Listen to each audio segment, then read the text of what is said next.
আমি যৌথ পরিবারে মানুষ হয়েছি। আমি একটা বিশাল একান্নবর্তীর পরিবারের মেয়ে।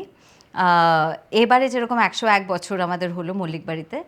একটা অসম্ভব সুন্দর ভগবানের অনেক আশীর্বাদ যে আমাদের ভীষণ ভালো একটা সম্পর্ক নিজেদের মধ্যে ভাই বোন, জ্যাঠা জেঠি, দাদা বৌদি সবাইকার মধ্যে আমাদের ভীষণ ভীষণ ভীষণ আন্ডারস্ট্যান্ডিং। এই কথাতে আমি আসি যে আমার বাবা সবসময় বলতেন যে প্রত্যেকটা ব্যাপারে জীবনে প্রত্যেকটা মানুষ যদি সব ব্যাপারে হিসেব করতে থাকে তাহলে জীবনটা আর অতটা সুন্দর থাকে না।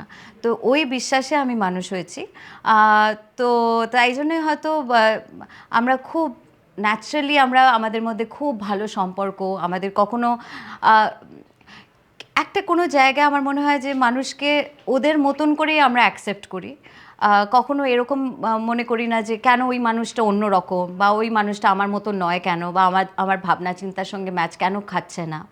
এইভাবে আমরা হয়তো কখনো ভাবিনি। তাই জন্যই হয়তো ভালোবাসাটা এত ইজি হয়ে যায় সবাইকে, কারণ তাদেরকে তাদের মতন করেই আমরা ভালোবাসি এবং তাদের মতন করেই আমরা অ্যাকসেপ্ট করি।